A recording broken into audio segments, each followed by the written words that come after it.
V teh dneh je četrta generacija projekta Poni Zasavje uspešno predstavila svoje poslovne ideje in načrte širši javnosti. S tem je 9 udeležencev uspešno zaključilo 4-mesečno usposabljanje v okviru projekta.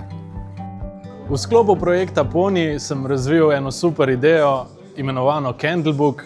Gre za spletno platformo, aplikacijo, ki služi sodobnem načinu spominjanja na naše angelčke oziroma na naše pokojnike. V spletno aplikacijo lahko dodajamo slike, videoposnetke, zgodbe in point vsega je, da lahko prižgemo digitalne svečke, ki se zapišejo z imenom in priimkom in ostanejo tam zavedno. Stvar bom ponudil v lokalnem okolju, lahko bo dostopna v cvetličarnah, na komunalah in tudi na spletni strani candlebook.io. V času Ponija sem razvila poslovno idejo skupinskih psihoterapij in pa tudi seveda individualnih obravnav.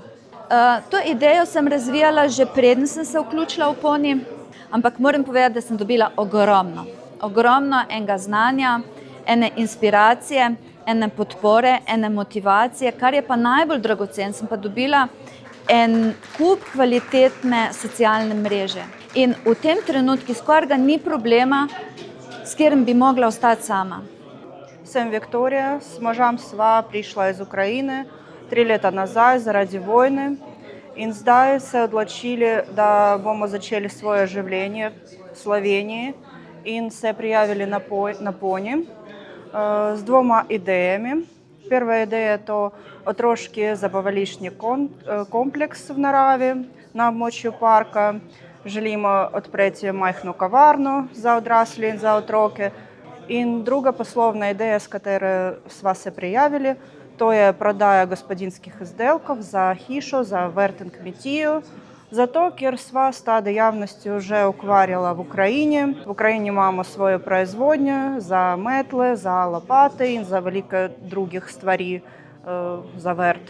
Ob tej priložnosti bi se želela zahvaliti podjetju Poni za pomoč, za podporo in za to, da sem zdaj brez straha gledam v prihodnost.